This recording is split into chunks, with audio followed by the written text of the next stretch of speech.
বাংলা সাহিত্যকে যিনি নতুন এক দিগন্তের সন্ধান দিয়েছিলেন, যিনি বাংলা কাব্যে অমিত্রাক্ষর ছন্দের সূচনা করেছিলেন, আজ আপনাদের নিয়ে এসেছি সেই মহাকবি মাইকেল মধুসূদন দত্তের জন্মভিটায়।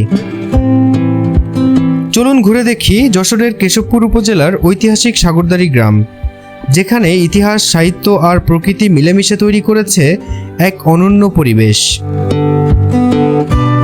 1824 সালের 25শে জানুয়ারি এই সাগরদাড়ি গ্রামেই জন্মগ্রহণ করেন বাংলা সাহিত্যের অন্যতম শ্রেষ্ঠ কবি ও নাট্যকার মাইকেল মধুসূদন দত্ত। তার এই বাড়ির প্রতিটি ইট, প্রতিটি গাছ, প্রতিটি পথ যেন আজও বহন করে বেড়াচ্ছে সেই মহাকবির শৈশবের স্মৃতি। বর্তমানে এই স্থানটি সংরক্ষিত একটি ঐতিহাসিক নিদর্শন, যেখানে প্রতিদিন দেশ বিদেশের অসংখ্য দর্শনার্থী ভিড় করেন।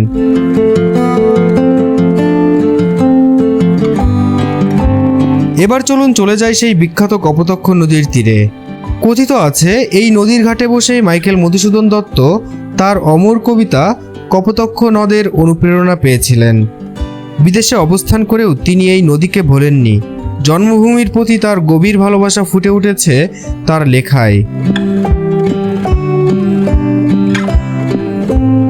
এই শান্ত নদীর ঢেউ, চারপাশের সবুজ প্রকৃতি আর নিরিবিলি পরিবেশ আজও যেন কবির স্মৃতিকে জীবন্ত করে রেখেছে।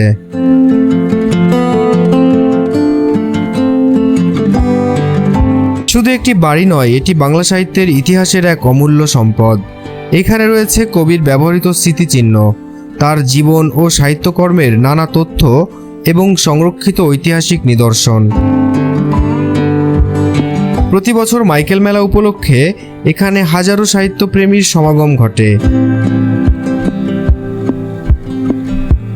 বাংলা ভাষা ও সাহিত্যকে ভালোবাসেন এমন যে কারোর জন্য এই স্থানটি একবার হলেও ঘুরে দেখার মতো।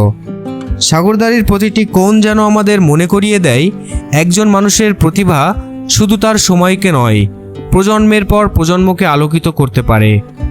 আপনারা যদি কখনো যশোরে আসেন, তাহলে অবশ্যই ঘুরে দেখবেন মাইকেল মধুসূদন দত্তের জন্মভিটা এবং কপোতক্ষ নদের সেই ঐতিহাসিক ঘাট।